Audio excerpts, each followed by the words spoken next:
Atvažiuoja Lenkas dirbti į Angliją. Gerą darbą gauna, gerai apmokamas, viską dirba, 2 metai, šaibų belė kiek, pareigos ahujienos, visą laiką serga, perėjo visus gydytojus, anglų visur ėjo, nieks nieko neranda, sveikas, tipo.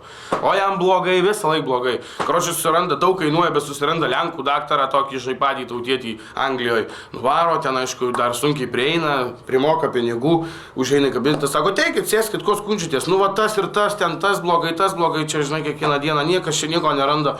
Aha, čia daktaras tik apžiūrėjo, ką čia galim. Tai va, sako, dabar nueik, sako, va, kibirą, matai? Tu lengvai žiūri, jo.